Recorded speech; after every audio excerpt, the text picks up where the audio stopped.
What is going on, Nuggets Nation, NBA fans? I am Tom Leuthner. Welcome back in to Nuggets today. Obviously, I got some topics for you guys. And the first thing I want to talk about is actually, I think it's time if Denver's going to try to make a move to make one now, right? You look at what happened. This episode is being recorded the day after the Drew Holiday trade. So you look at what happened with the Drew Holiday trade. Anthony Simons is sent to Boston, as well as some picks, and Boston got to dump a contract. Now, if Denver is looking to dump contracts, I think they should look into it now. If they're looking to make a move and get some picks for guys like Najee and Tyson, maybe you look at doing that now. Do I mind having Hunter Tyson on the roster if they want to keep him as a bench shooter? Maybe let him play into the role of guys like Jake LaRavia and Luke Kennard, who I've covered in the past. No, I don't mind it. But I also wouldn't mind having some draft capital to actually trade rather than just a 131 pick. There's a chance that Denver tries to trade into this draft as well. Obviously, Josh Kroenke and Ben Tenzer were looking at draft prospects before Tenzer was officially announced an actual part of the front office, and he was still the interim GM. So there might be some opportunity for Denver to look at some late picks for this year, like I've covered way early on the channel. Hanson Yang is one guy I would love. There were also some prospects that Denver was working out, so maybe they are hoping that they go undrafted, but they could still look at the potential to bring them in the draft later. Again, if you're able to trade them for maybe a guy like Tyson, maybe you dump Najee's contract. But speaking about Najee's contract, something I want to talk about here is a potential trade that Denver could explore. So obviously, like I said, Anthony Simons is now off of the Trailblazers, and now they're shopping either DeAndre Ayton or they're shopping Rob Williams. And I don't mind Rob Williams, right? He's more affordable than DeAndre Ayton is. I believe it's this year he's making $12 million, next year he's making $13 million. So now I look at trades that Denver may want to explore, and some of them are pretty decent trade packages, actually. So I was thinking about it. They have three bigs, right? They have Rob Williams, they have DeAndre Ayton, they have Donovan Clayton. I'm sure that they're going to look for either draft capital or players to actually play on their roster. So it gets a little tough for Denver in that situation. But if Denver actually attempts to make a move, the first package I immediately looked at was Dario and Najee, but I don't think that makes too much sense because why would you want two guys who are a little bit bigger on a team like that where, you already have a guy, you already have Klingon, you already have Ayton. And I think that they're going to stick with Klingon. Maybe they move on from Ayton. They bring in a backup center for Klingon. Maybe that is Zeke Najee. And I also don't mind Zeke Najee coming off the bench for them if I'm them. But I also wouldn't rely on him as too much of an option. But you're also able to dump Rob Williams' contract, which I said is 12 this year, 13 next year. But the other trade I looked at, like I just said, maybe you move Hunter Tyson, right? And the next trade I looked at was actually 3 players for just Rob Williams. Now, it helps Denver get 3 different contracts off. They bring in one bigger contract, but that's for a guy that we know is good enough to play when he actually plays. And that trade is Jalen Pickett, Hunter Tyson, and Zeke Najee, all for Rob Williams. Like I said, it works because Denver has the one guy coming back on contract. The Trailblazers are able to take on 3 contracts, special 2 of them being smaller in Hunter Tyson and Jalen Pickett. And maybe Denver looks to re-sign or restructure. I think it's re-sign Trey Alexander and maybe have him be the backup point guard until you go out and sign another player. Again, these are all skepticism and just anything that's going on in the community when it comes to talk right now. And again, like I said, I get a little nervous with the injury history with Rob Williams, and I think I've covered it earlier in the offseason, and I would, for the Denver at least after the playoffs, I would love Danny Avdija. I think he'd be amazing. I think that Denver could use him, but I also think the asking price would be too much, and it would probably have to somehow come in with a MPJ trade, and I don't know if I want to move MPJ. I like him. I think there's moves like I covered 2 episodes ago now.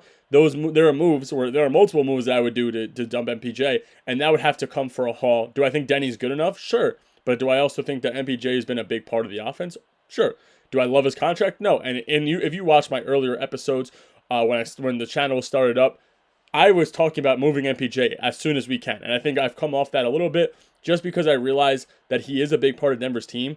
And he brings a lot to the table when he's healthy. I mean, the only thing is the injury history. But if you're moving him for Denny and Rob Williams, I get nervous even bringing in Rob Williams for that kind of price because of his injury history.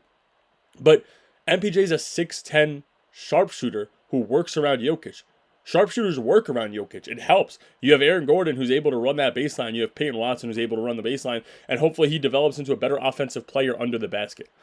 None of these moves are possible, obviously, without Josh Kroenke. So let's get into, should we trust Josh? Now, I know I've made some comments regarding him, and I think last episode I was talking about his power trip, which I do agree with, actually, and I do believe that he may be on a little bit of a power trip and wants full power.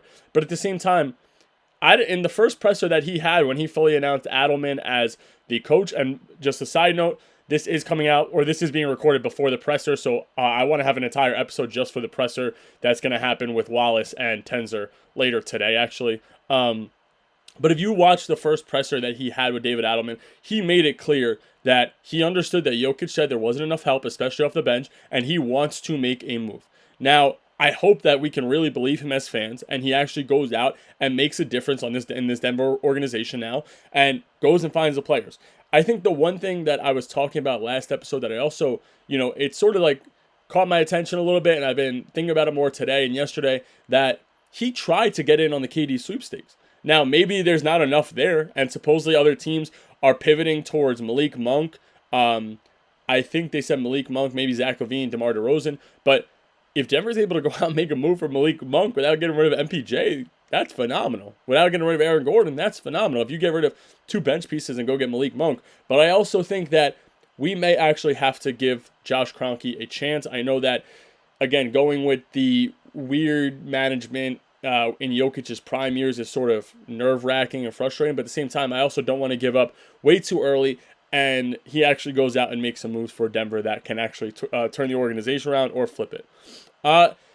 This last topic is something that I said has been gaining traction, and I like doing it. People like doing it. So let's cover a community talk segment, and that is Alex T, or his comment is under a person 7940, and he had a full-on offseason rebuild. So I'm going to go through it real quick, and that being, the first step is trade MPJ and Peyton Watson for Marcus Smart and Corey Kispert and Justin Champagnie to the Wizards. Then you flip Marcus Smart, Dario Saric, and the 31 pick for Colin Sexton.